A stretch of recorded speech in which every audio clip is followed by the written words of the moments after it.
Assalam.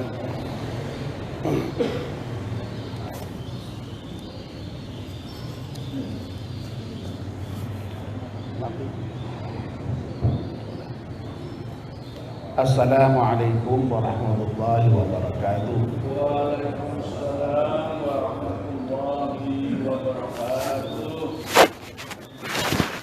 Bismillahirrahmanirrahim. Alhamdulillahirabbil alamin. Wassalatu wassalamu ala asyrafil mursalin sayyidina wa maulana Muhammadin wa ala alihi wa sahbihi ajma'in. Amma ba'd. Ibu-ibu, bapak-bapak, dan saudara sekalian, mari kita mulai kajian subuh kita dengan berdoa bersama-sama. Bismillahirrahmanirrahim. Asyhadu an la ilaha illallah wa asyhadu anna Muhammadar Rasulullah. Raditu billahi rabban wa bil islami dinan wa bi Muhammadin nabiyyan wa rasula. Rabbi zidni ilman nafi'a warzuqni fahman wa hukma wa alhiqni bis shalihin. Amin. Bapak dan Ibu, pagi ini kita akan memulai kajian baru tentang doa Sayyidul Istighfar, sebagaimana yang diminta oleh Pak Edi untuk dibahas bersama-sama supaya kita betul-betul memahami apa yang ada, apa kandungan yang ada di dalam Sayyidul Istighfar itu. Sebagaimana yang sudah kita ketahui dan lakukan bersama, Sayyidul Istighfar itu sudah kita baca setiap ba'da subuh dan ba'da maghrib di masjid kita ini atas anjuran Bapak Haji Ahmadi Wahid.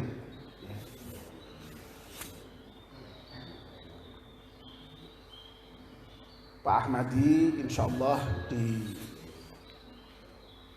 akhirat, bahkan sudah di alam kubur ini mendapatkan pahala dari apa yang beliau ajarkan kepada kita. Jadi di dalam Islam itu kalau orang mengajak, orang mengajarkan, lalu ajarannya diikuti oleh orang, ya, dia akan mendapatkan pahala dari orang yang diajaknya itu tanpa mengurangi pahala orang yang diajak. Nah, ini enak di dalam Islam itu. Ya. Oleh karena itu kita semua diperintahkan itu memang untuk mengajak, untuk mengajar. Ya, karena memang pahala mengajak, berdakwah dan mengajar itu besar sekali seperti itu. Ya, untuk Pak Ahmadi mohon bacaan Fatihah sekali. Semoga Pak Ahmadi diampunkan dosanya oleh Allah Subhanahu wa taala. Ala dunia Al-Fatihah. Bismillahirrahmanirrahim. Alhamdulillahirabbil alamin. Arrahmanir rahim. Maliki yaumiddin. Iyyaka na'budu wa iyyaka nasta'in. Ihdinas shiratal mustaqim. Shiratal ladzina an'amta 'alaihim ghairil maghdubi 'alaihim waladdallin.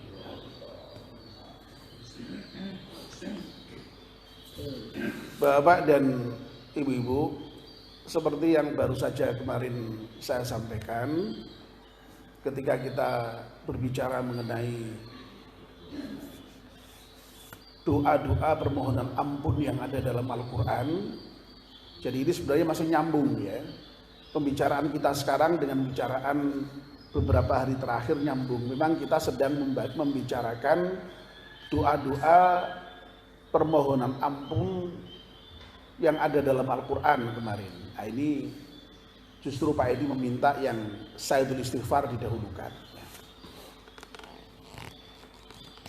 Ya, kemarin sudah kita sampaikan bahwa pohon ampun itu memang diperintahkan oleh Allah Subhanahu wa taala. Ya, di dalam Al-Qur'an banyak sekali ya, perintah untuk mohon ampun itu, perintah untuk beristighfar itu. Karena apa kok kita diperintahkan untuk mohon ampun? Ya, karena kita ini banyak dosa. Dalam salah satu hadis qudsi Allah Subhanahu wa taala berfirman, "Ya ibadi, innakum tukhti'una bil-laili wan-nahar. Wa ana aghfirudz dzunuba jami'a. Fastaghfiruni aghfir lakum." Itu firman Allah yang ada dalam hadis qudsi. Hadis qudsi itu adalah hadis, tetapi sesungguhnya merupakan firman Allah. Redaksinya tidak verbatim dari Allah. Ya. Verbatim itu ya apa kata Allah itu yang kemudian lalu disampaikan. Nah, kalau Al-Qur'an itu firman Allah dan verbatim. Jadi ya itulah firman Allah seperti itu.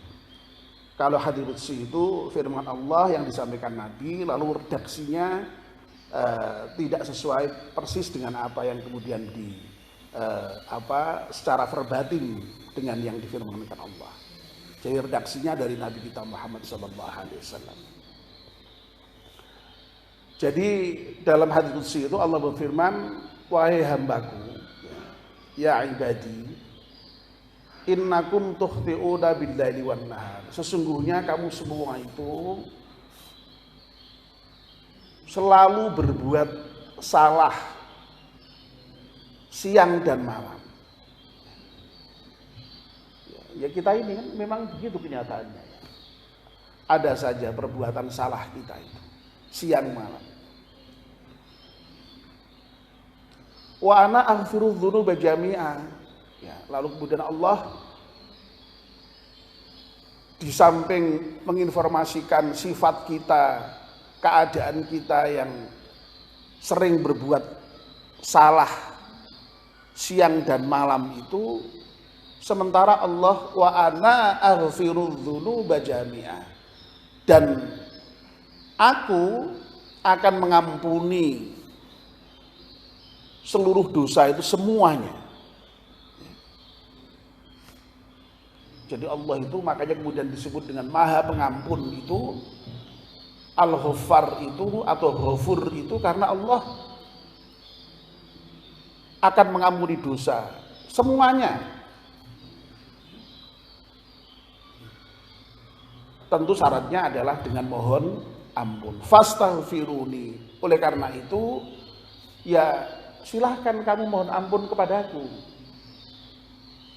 Aghfir lakum, kalau kamu mohon ampun kepadaku, niscaya aku akan mengampuni dosa-dosamu semuanya tadi. Asal kita mau mohon ampun kepada Allah Subhanahu wa taala. Ini firman Allah dalam hadis qudsi. Jadi jelas sekali ya, jadi bahwa kita memang diperintahkan untuk beristighfar. Karena apa? Karena kita ini selalu berbuat salah ya. Dan Allah memang Maha Pengampun. Dan perintah seperti itu sekali lagi dalam Al-Qur'an banyak sekali. Ya, jadi perintah yang kalimatnya kurang lebih redaksinya mohonlah ampun kepada Allah karena Allah Maha Pengampun dan Maha Penyayang, itu banyak sekali, bertebaran dalam Al-Qur'an. Tidak perlu saya sebut satu persatu. Nah, Nabi kita Muhammad SAW sendiri mencontohkan kepada kita. Beliau itu setiap hari membaca istighfar itu atau mohon ampun kepada Allah Subhanahu wa taala itu, dalam salah satu hadis disebutkan tidak kurang dari 70 kali, dalam hadis yang lain disebutkan tidak kurang dari 100 kali. Masya Allah, jadi Nabi itu yang maksum yang dijaga oleh Allah dari berbuat dosa, dan karena Nabi itu dijaga oleh Allah dari berbuat dosa sehingga dia tidak berdosa, itu saja beristighfar pada Allah itu minimal sehari itu 100 kali.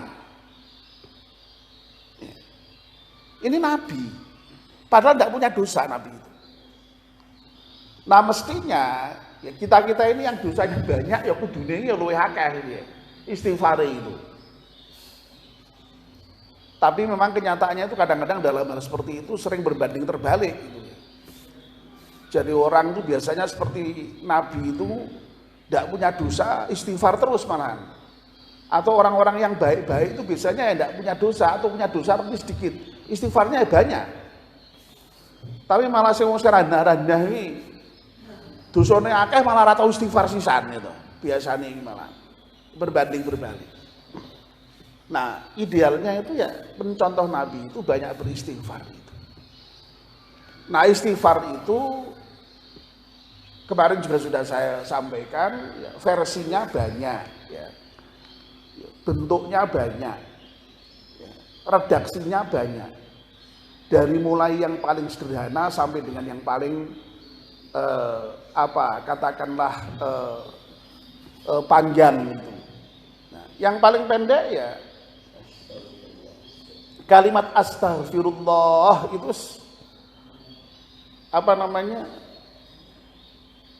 kalimat istighfar itu sudah mohon ampun. Kita akan kadang-kadang kalau ada apa itu astagfirullah itu mohon ampun gitu. Kalau yang lebih panjang lagi seperti yang kita baca ketika sholat itu astaghfirullahaladzim alladzi la ilaha illa huwal hayyul qayyum wa atubu ilaih. Itu sudah lebih panjang lagi. Nah, ada yang kemudian disebut dengan sayyidul istighfar, ya. Tuannya istighfar, rajanya istighfar, ya. Atau ya kalau kita menyebut ya pokoknya istighfar yang paling top, istighfar yang paling hebat, ya.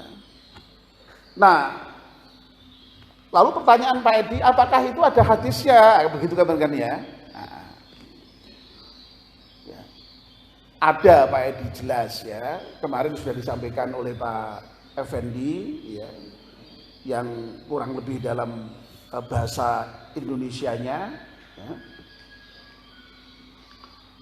Nah, hadis itu sahih ya, dalam kajian tahrij hadis ya. Karena memang diriwayatkan oleh banyak imam hadis. Ada Bukhari, ada Nasai, ada Tirmidzi, bahkan ada yang lain-lain. Ya, jadi sekali lagi hadisnya sahih.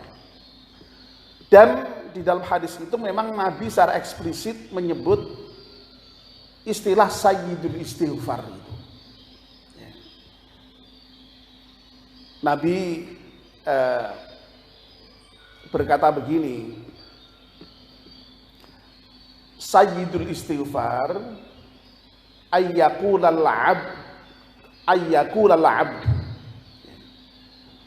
Yang disebut dengan sayyidul istighfar atau tuannya istighfar adalah ketika seorang hamba berkata atau berdoa. Nah, kata-katanya atau doanya apa? Yaitu yang kemudian teks selengkapnya itu. Allahumma anta rabbi la ilaha illa anta khalaqtani wa ana abduka wa ana ala ahdika wa wa'dika mastata'tu a'udzubika min syarri ma sana'tu abu'u laka bi ni'matika 'alayya wa abu'u bi dzambi faghfirli fa innahu la yaghfirudz dzunuba illa anta. Nah, itulah yang ditunjukkan Nabi ya, sebagai sayyidul istighfar itu. Dalam redaksi hadis lain yang diriwayatkan oleh Imam Tirmidzi itu ala adullukum ala sayyidil istighfar. Jadi redaksi awalnya berbeda. Ya. Jadi kalau di hadis yang diriwayatkan oleh Imam Bukhari itu dengan diawali yang disebut Sayyidul Istighfar adalah ketika seorang hamba mengatakan bla bla bla bla tadi itu. Nah, di hadis yang lain Nabi menyampaikan, apakah kamu mau aku tunjuki apa yang disebut dengan Sayyidul Istighfar? Nah, kira-kira begitu. Ya, jadi ada dua redaksi terkait dengan pengantar dari teks Sayyidul Istighfar. Nah, doa itulah yang akan kita baca, kita bahas ya, dari mulai pagi ini sampai dengan pagi-pagi berikutnya. Nah, terkait dengan fadilahnya, Nabi kemudian melanjutkan, ya, man qalaha muqinan biha, barang siapa yang membacanya dengan keyakinan yang kuat terhadapnya, minan nahari, pada waktu siang, lalu kemudian famata min yaumihi, lalu kemudian dia kok kemudian mati di hari itu, qabla ayyam sia, sebelum sore, fahuwa min ahli jannah, maka orang yang membaca Sayyidul Istighfar itu dengan keyakinan yang kuat terhadapnya itu akan menjadi ahli surga. Wa man qalaha minal laili wa huwa muqinun, dan kalau dia membaca itu pada malam hari dan dia juga yakin dengan apa yang dia baca itu, muqinun biha,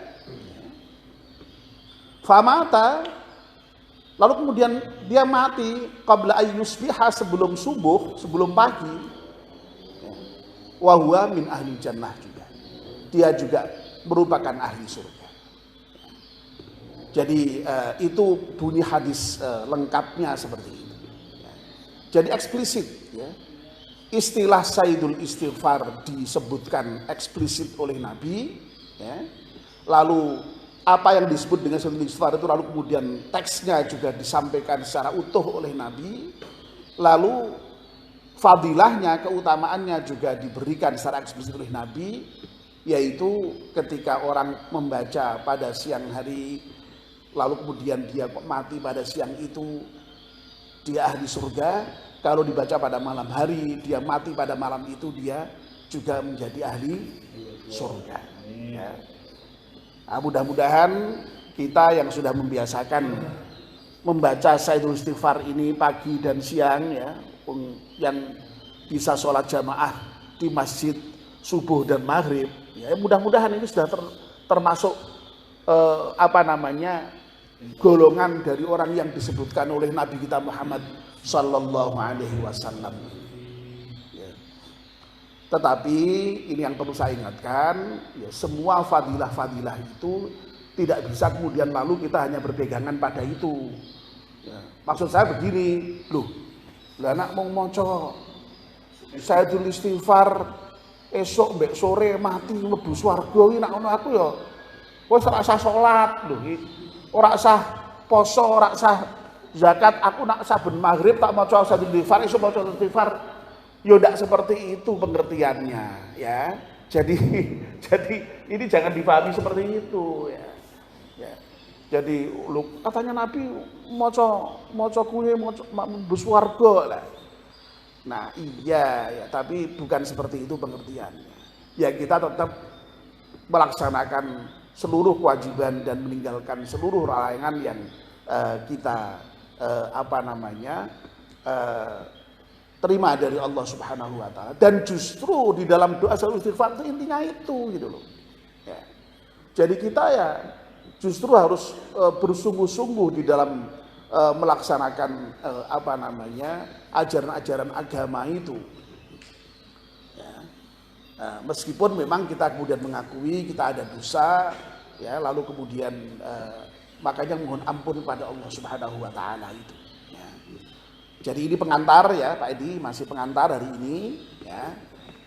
Besok pagi baru mulai membahas poin per poin dari kandungan doa yang ada di dalam Sayyidul Istighfar. Demikian ya pengantar untuk hari ini. Mari kita akhiri dengan membaca doa kafaratul majlis. Bismillahirrahmanirrahim. Wal 'asri innal insana lafi khusrin illa alladziina aamanu wa 'amilus shalihati wa tawassaw bil haqqi wa tawassaw bis sabr.